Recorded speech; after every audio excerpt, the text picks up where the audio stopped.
एक लड़का और एक लड़की थी। वे कई सालों से अच्छे दोस्त थे।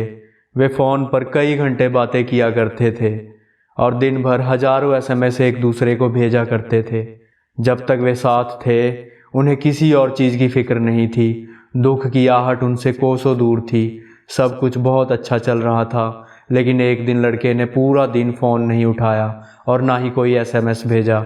लड़की को काफ़ी चिंता हुई कि कहीं कुछ गड़बड़ है। रात भर वह सो नहीं सकी और रोती रही, और उस दिन उसे पूरी तरह यकीन हो गया था कि वो उसके बिना जी नहीं सकती। अगली सुबह लड़के का फ़ोन आता है और लड़का कहता है हेलो। लड़की कहती है मुझे बहुत खुशी है कि तुम मुझे फ़ोन कर रहे हो, कल क्या हो गया था? लड़का कहता है मैं व्यस्त था। लड़की कुछ गलत समझ बैठी लेकिन पूछ नहीं सकी। कुछ देर के लिए दोनों एकदम शांत हो गए। फिर लड़का कहता है मुझे लगता है कि अब हम आगे बात नहीं कर पाएंगे। लड़की कहती है क्या, लेकिन क्यों? इस पर लड़का कहता है मुझे माफ़ कर देना, बाय। यह कहकर उसने फ़ोन काट दिया। लड़की को लगा मानो किसी ने उसकी दुनिया ही उजाड़ दी हो।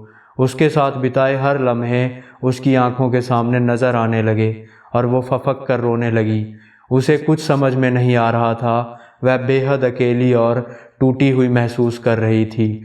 वह इस बात को स्वीकार ही नहीं कर पा रही थी कि वो लड़का उससे ऐसा कुछ कह सकता है, और जितना ही इसके बारे में सोचती उतना ही वह रोती।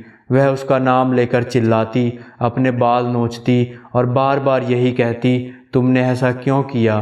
फिर उसने अपने आप को किसी तरह संभाला और एक बार फिर से कोशिश करने लगी अपने प्यार को मनाने के लिए। वह लड़के को फिर से फ़ोन करती है और कहती है हेलो। लड़का कहता है तुम मुझे दोबारा क्यों कॉल कर रही हो? लड़की कहती है मैं तुम्हें कुछ बताना चाहती हूँ। लड़का कहता है आगे बोलो। लड़की कहती है मैं बस तुमसे ये जानना चाहती हूँ कि तुम मुझे क्यों छोड़ रहे हो। क्या तुम ठीक हो? तुम्हें कोई प्रॉब्लम तो नहीं है? लड़का कुछ नहीं बोलता और फ़ोन काट देता है। इस बार लड़की पूरी तरह से टूट गई। इस बार उसने पूरी कोशिश भी की थी, लेकिन हो सकता है वास्तव में इस लड़के को मेरे लिए कोई परवाह ही नहीं है। उसने ऐसा सोचा। अब वह उसका पहले जैसा दोस्त नहीं था, बहुत बदल गया था वो।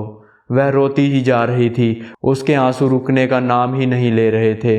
लेकिन फिर वह एकदम शांत हो गई और न जाने क्या सोचने लगी। फिर उसने एक चिट्ठी घर पर छोड़ी और बाहर चली गई।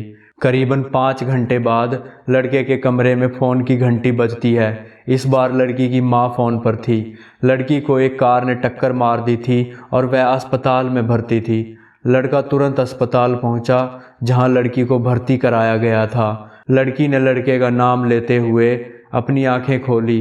लड़के ने उसका हाथ अपने हाथ में लिया। लड़का सिसक कर रोते हुए बोला मुझे माफ़ कर दो, यह सब मेरी गलती से हुआ है, लेकिन प्लीज़ तुम एक बार जल्दी से सही हो जाओ। मैं वादा करता हूँ सब कुछ सही हो जाएगा।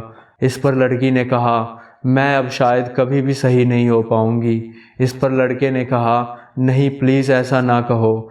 लड़की कहती है बस मुझे एक बात बताओ, तुमने ऐसा क्यों किया था? लड़के ने उसे बताया कि उसके दिल में छेद था और वह जल्द ही मरने वाला था, और यह चीज़ उसको बताकर दुखी नहीं करना चाहता था, और ऐसा इसलिए क्योंकि वो उससे बहुत प्यार करता था। इस पर लड़की कहती है मैं भी तुमसे बहुत प्यार करती हूँ, और ये कहते हुए उसके दिल की धड़कन बंद हो गई और वह मर गई। लड़के को इस बात का गहरा आघात लगा और करीब 10 मिनट के बाद वो भी मर गया। उसे इस बात का सबसे बड़ा अफसोस था कि जिससे वो प्यार करता था वो लड़की उसकी वजह से मर गई थी। दोस्तों, इस कहानी से हमें सबसे बड़ी सीख यही मिलती है, यदि आप किसी से सच्चा प्यार करते हैं तो कभी भी अपनी भावनाओं को छुपाए नहीं, क्योंकि ये इश्क ही तो मुकद्दर है जीवन का। क्या मिलेगा कमबख्त धड़कन को दबा के। प्यार सुंदर है और प्यार ही जीवन है। आपको कहानी कैसी लगी नीचे कमेंट करके ज़रूर बताएं। वीडियो को लाइक और शेयर ज़रूर करें और चैनल को सब्सक्राइब करें। धन्यवाद।